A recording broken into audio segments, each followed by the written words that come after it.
आसमानों से झांकते तुमने कई सदियां गुजार दी। अब धरती को बना लो अपना धाम, घर आ जाओ राम। हमने रख दी है तुम्हारे भवन की आधारशिला, उसी अयोध्या में जहां तुमने जन्म लिया, तुमको देवत्व मिला। घर आ जाओ राम, अब तुम बेघर नहीं रहे।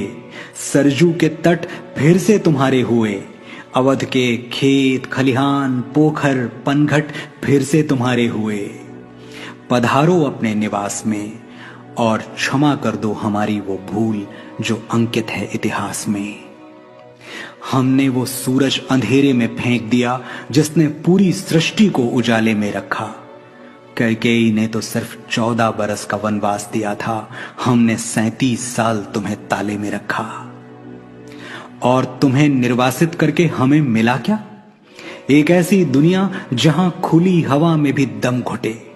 मानवता अहिल्या की तरह पत्थर हो चुकी है राम, तुम आके पैरों से छू दो तो शायद जी उठे। तुम तो सूर्यवंशी हो, हमें याद है तुम्हारा शौर्य तुम्हारा साहस। न्याय के हाथ में धनुष था एक और काटने के लिए अन्याय के सर थे 10। हे महानायक मर्यादा पुरुषोत्तम इक्ष्वाकु कुलभूषण, तुम्हारे बिना फीकी है अवध की शाम, घर आ जाओ राम। हम वचन देते हैं तन मन और प्राण से कि तुम्हारा घर बनाएंगे बड़े शौक और बड़ी शान से। दीवारें इतनी मजबूत कि भेदभाव का रावण भेद न पाए, दरवाजे इतने ऊंचे कि ऊंच नीच के दानों से लांघा न जाए। तुम्हारा शयन कक्ष वहां होगा जहां किसी बेबस की सिसकियां नींद में भी सुनाई दें, और तुम्हारी छत इतनी खुली होगी कि तीज का चंद्रमा और ईद का चांद दोनों दिखाई दें। तुम्हारी खिड़कियों पर बैठे परिंदे दोहराएंगे विश्व शांति की सरगम, और महल के प्रवेश द्वार पर लिखा होगा वसुधैव कुटुंबकम।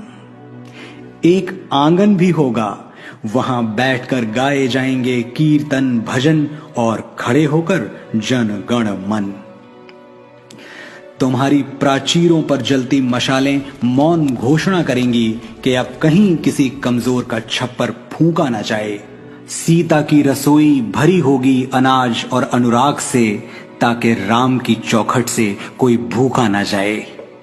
हमने रख दिया तुम्हारे भवन की नींव में पहला पत्थर, अब और न सताओ धनुर्धर। अनगिनत केवटों शबरियों सीताओं को प्रतीक्षा है तुम्हारी, घर आ जाओ मेरे राम, मेरे मंगल भवन अमंगल हारी।